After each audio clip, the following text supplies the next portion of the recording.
President al-Sisi and the Prime Minister and Minister of Foreign Affairs of Qatar, Sheikh Mohammed bin Abdulrahman Al Thani, have reviewed efforts aimed at achieving ceasefire in Gaza, the release of detainees, and securing unconditional access to humanitarian and relief aid to the Strip. The two sides also stressed the importance of empowering and supporting all Lebanese state institutions, especially the army, to preserve Lebanon's security, sovereignty, and territorial integrity, while affirming their aspiration to build on the ceasefire agreement in Lebanon to ease regional tensions.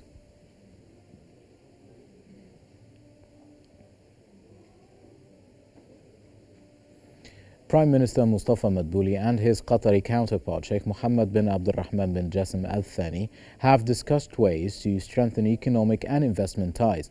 Prime Minister Madbouli has explained that one of the areas of joint cooperation between Egypt and Qatar during the next stage will be through a very important real estate investment project in the North Coast region.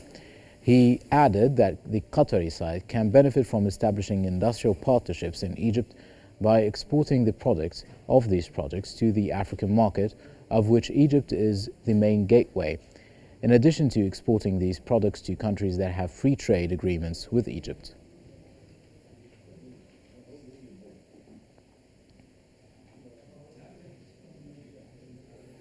Foreign Minister Badr Abdul Ati and his Qatari counterpart Sheikh Mohammed bin Abdulrahman Al Thani have discussed the regional situation in Gaza, Lebanon and Sudan. Minister Abdul Ati said that the two sides have discussed the importance of an immediate ceasefire in the Gaza Strip and reaching a deal to release detainees. He further stated that establishing the Palestinian state is the only path to regional stability. Sheikh Al Thani added that they also discussed the humanitarian situation in Sudan.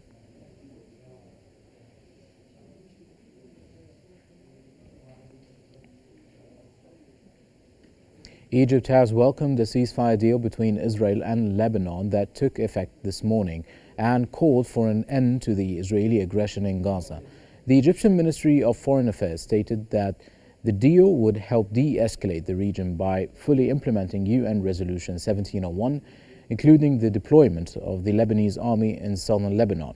It emphasized the need to respect Lebanon's sovereignty, avoid foreign interference, and complete the formation of Lebanese institutions, including the presidential election based on national consensus.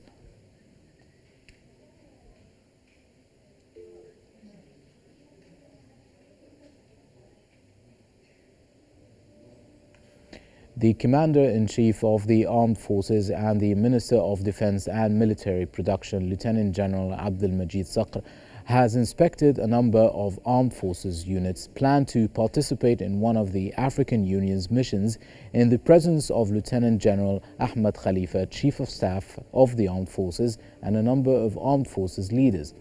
Lieutenant General Abdel Majid Saqr has conveyed the greetings and appreciation of President al-Sisi to the forces, stressing that the participation of the armed forces in the UN mission comes within the framework of Egypt's continued implementation of its pioneering role at the regional and international levels.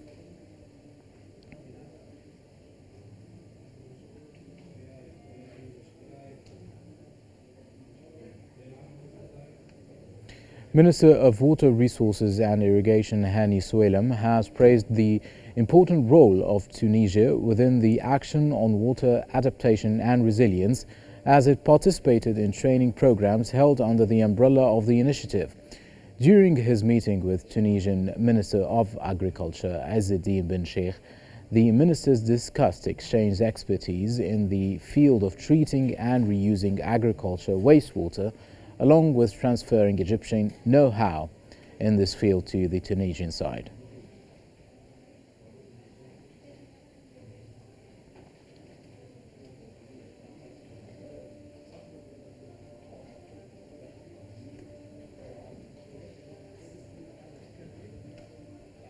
Minister of Health and Population Khaled Abdel Ghaffar has stressed that the